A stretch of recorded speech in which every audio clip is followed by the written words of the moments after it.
morning, dear students. Today we start the chapter number 13 and the name of the chapter is Natural Calamities.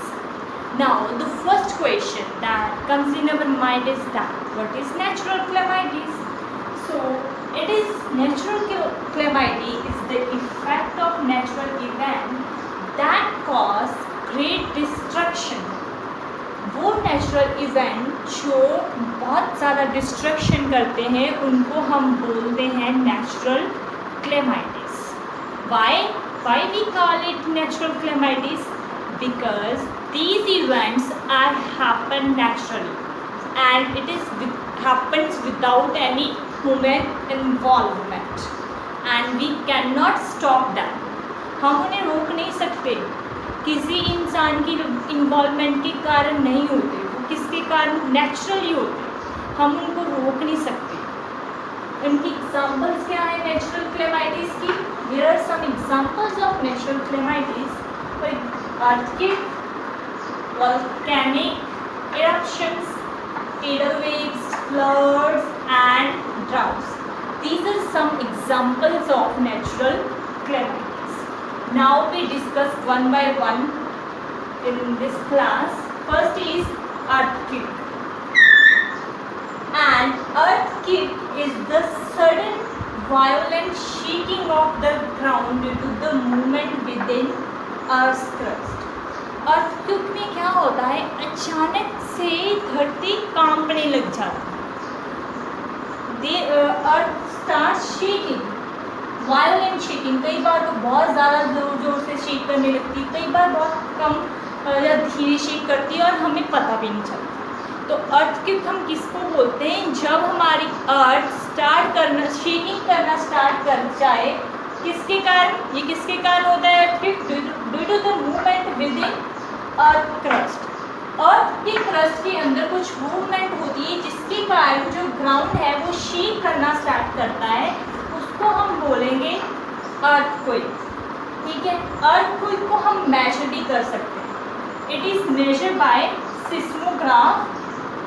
ठीक है. ये seismograph क्या है? एक instrument है जिससे हम अर्थक्वेक मेजर कर सकते हैं कि कितना स्ट्रॉन्ग था या उसकी जो रेंज थी वो लो थी या कैसे थी.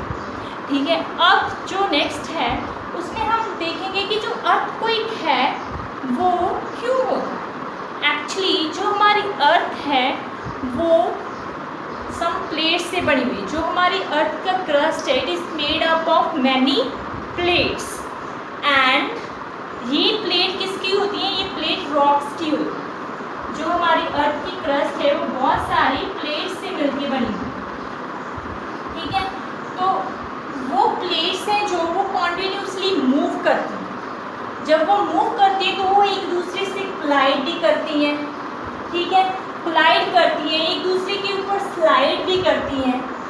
At this time of movement जब वो मूव करती हैं, एक दूसरे के साथ कोलाइड करती हैं, एक दूसरे पे स्लाइड करती हैं, तो कई बार रॉक के अंदर कुछ फ्रैक्चर हो जाता है. मान लो यहाँ पे कुछ फ्रैक्चर हो गया. फ्रैक्चर के कारण क्या होगा? फ्रैक्चर के कारण जो एनर्जी है अर्थ के अंदर, जो रॉक के अंदर एनर्जी है वो बाहर निकलेगी. और वो एनर्जी किस फॉर्म में निकलेगी? शॉक वेव के फॉर्म. ठीक है. और वो शॉक वेव पूरी एक पॉइंट से निकली और पूरी इधर डायरेक्शन में, सारी डायरेक्शंस में स्प्रेड हो जाए, जिसके कारण क्या होता है? जो अर्थ है वो शेक करना स्टार्ट कर देती और उसको हम बोलते हैं अर्थक्वेक. जिस पॉइंट पे फ्रैक्चर हुआ, जिस पॉइंट से जो सेंटर है अर्थक्वेक का, उसको तो हम बोलते हैं फोकस. ठीक है. और अगर हम फोकस के बिल्कुल ऐसे ग्राउंड पे लेके आए उस पॉइंट को, तो इसको बोलते हैं एपिसेंटर. ठीक है. तो the point where the rock start to fracture, वो पॉइंट जहाँ से रॉक में फ्रैक्चर स्टार्ट, जहाँ से रॉक का फ्रैक्चर होना स्टार्ट हुआ उसको बोलेंगे focus. And the point on the ground, जो फोकस से बिल्कुल ग्राउंड के ऊपर डायरेक्टली जो पॉइंट है सीधा अगर हम देखें ग्राउंड के ऊपर जो पॉइंट आएगा उसको हम बोलेंगे एपिसेंटर। ठीक है, ये कई बार जो अर्थक्वेक हैं वो इतने पावरफुल होते हैं कि वो थाउजेंड्स ऑफ किलोमीटर्स तक भी उनका इफेक्ट हो सकता है। ठीक है, अब नेक्स्ट है डिस्ट्रक्शन। अर्थक्वेक के कारण कितनी डिस्ट्रक्शन होती है? आपने कई बार न्यूज़ में देखा होगा कि अर्थक्वेक के कारण बिल्डिंग्स हैं, बड़ी बड़ी बिल्डिंग्स हैं, वो ढह गई है, सारा तहस नहस हो गया। जो एरिया था जहाँ हम कह देते हैं बिल्डिंग बिल्कुल डैमेज हो गई हैं अर्थक्वेक के कारण, बहुत ज़्यादा गिर भी जाती हैं। कई बार क्या होता है अर्थ हमारी ऐसे फट भी जाती है, उसके बीच बड़ी बड़ी दरारें पड़ जाती हैं अर्थक्वेक के कारण। और अगर अर्थक्वेक कहीं ओशियन में आए, किसी समुंदर के पास आए, तो वो सारा पानी जो होगा वो बाहर आ जाएगा, जिस कारण सुनामी आ सकती है। ठीक है, इसके अलावा जो कई बार अर्थक्वेक होता है वो बहुत ही फीबल होता है, उसका अमाउंट वो बहुत ही लो अमाउंट, उसकी जो रेंज होती है वो बहुत ही लो होती है और वो कई दिनों तक रहता भी है। और जैसे आज हमने झटके देख लिया अर्थक्वेक के, कल फिर 5 मिनट के लिए आ जाएगा, फिर थोड़े दिन बाद फिर आ जाएगा, तो ऐसे भी होता है अर्थक्वेक में। ठीक है, और आई होप आपको अर्थक्वेक के बारे में पता चला होगा। और नेक्स्ट जो नेचुरल क्लेमिटी है वो है टीडल वेव। टीडल वेव क्या है? ये ह्यूज ओशियन वेव है, एक ओशियन वेव है that flows on to the land.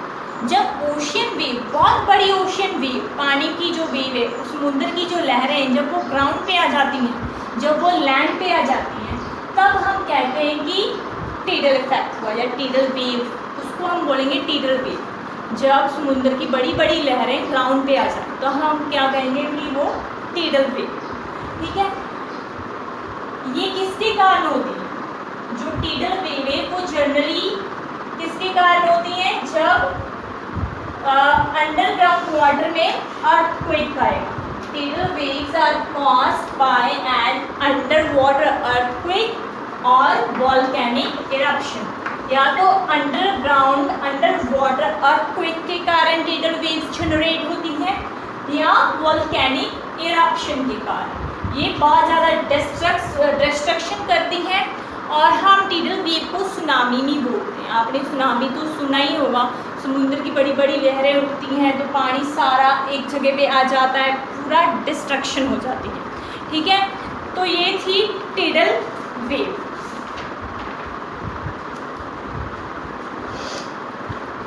These waves में ट्रैवल, जो tidal waves होती हैं वो थाउजेंड्स ऑफ मील्स तक ट्रैवल कर सकती हैं। ये कोस्ट लाइन से भी ट्रैवल करती हैं, अप्रोच कोस्ट लाइन को करती हैं। They often rise to height of 30 metre. जो tidal वेव की हाइट होती है वो 30 मीटर लॉन्ग होती है। 30 मीटर आप इमेजिन करके देखो कि वो 30 मीटर तक ह्यूज होती है। उसका उछाल जो tidal वेव का होता है वो 30 मीटर्स तक होता है। ठीक है, ये क्या करती है? tidal वेव के कारण बिल्डिंग से डिस्ट्रॉय हो जाती है, सारी जगह पे मड आ जाता है, चीकड़ जमा हो जाता है, पानी जमा हो जाता है, तो सारे एनिमल्स और लोगों को, हमें ह्यूमन बीइंग को अफेक्ट करती है ये tidal वेव। ठीक है, जो नेक्स्ट है नेचुरल कैलामिटी वो है वोल्केनो। वोल्केनो क्या होता है?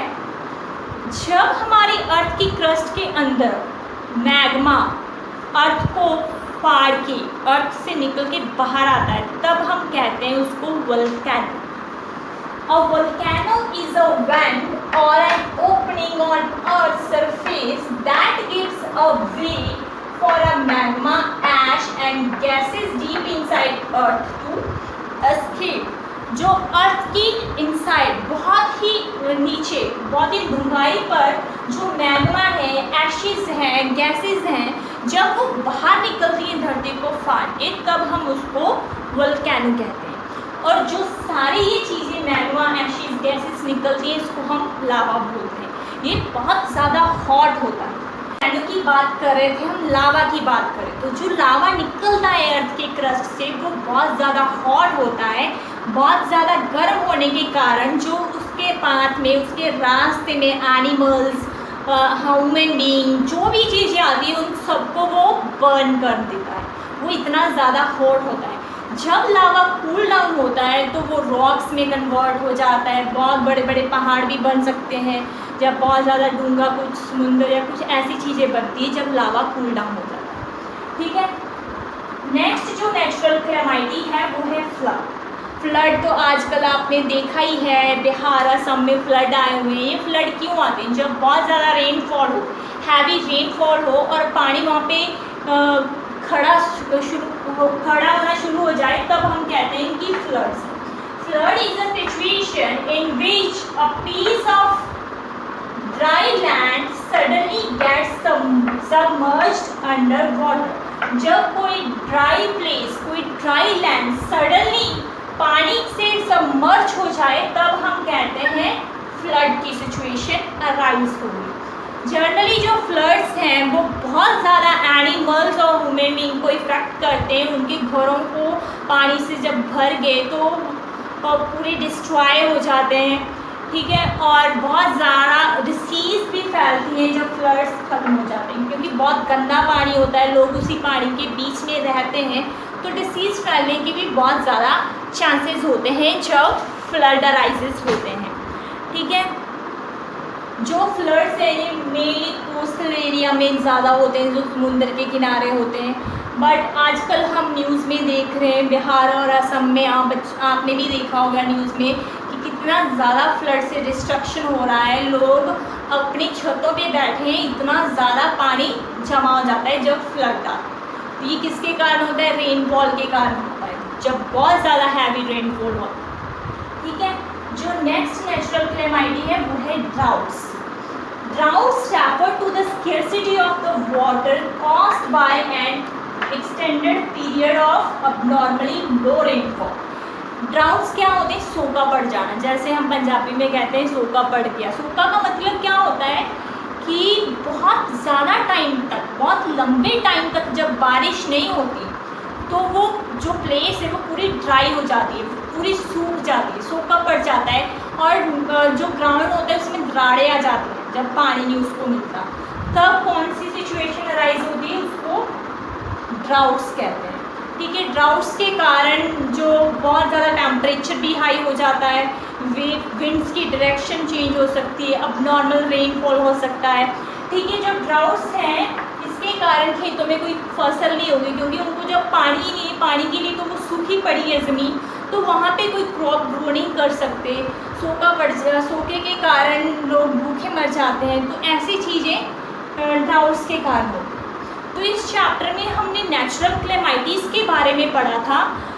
हमने different type of natural calamities के बारे में पढ़ा, earthquake, tidal wave, volcano, droughts, इन सारी चीज़ों के बारे में पढ़ा।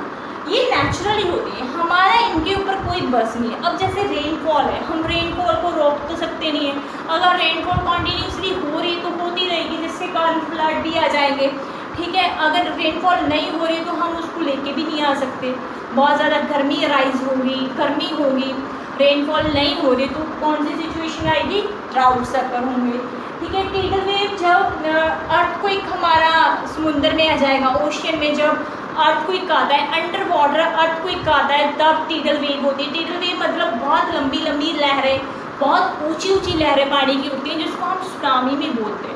तो वो ऊंची ऊंची लहरें बहुत ज़्यादा डिस्ट्रक्शन करती हैं, उनकी जो स्पीड होती है वो बहुत ज़्यादा फास्ट होती है, और वो ऐसी चीज़ों को बहा के ले जाती है और मिट्टी जमा कर देती है पूरी जगह पे, तहस नहस कर देती है सारी चीज़ों को। ठीक है, और जो अर्थक्वेक है, अर्थक्वेक के कारण मैं पहले भी जैसे बता चुकी हूँ, उनकी बिल्डिंगें डैमेज होंगी, और अर्थक्वेक अगर वाटर के अंदर आ गया तो tidal वेव्स आएंगी, और बहुत सारी चीज़ें अर्थक्वेक, जैसे अगर अर्थक्वेक ग्राउंड के अंदर ज़्यादा है, उसका सेंटर ज़्यादा है, तो वो ज़मीन में तरेड़े आ जाएगी, ज़मीन फाट जाएगी। तो ऐसी बहुत सारी चीज़ें जो नेचुरली होती हैं, जो बहुत ज़्यादा डिस्ट्रक्शन कॉज करती हैं, हम उनको नेचुरल कैलामिटीज़ पढ़ेंगे। तो बच्चे, यहाँ तक आपका ये चैप्टर फिनिश हुआ, और हम बाद में आपको इस चैप्टर के क्वेश्चन आंसर और एक्सरसाइज करवाएंगे। थैंक यू बच्चे, हैव अ नाइस डे।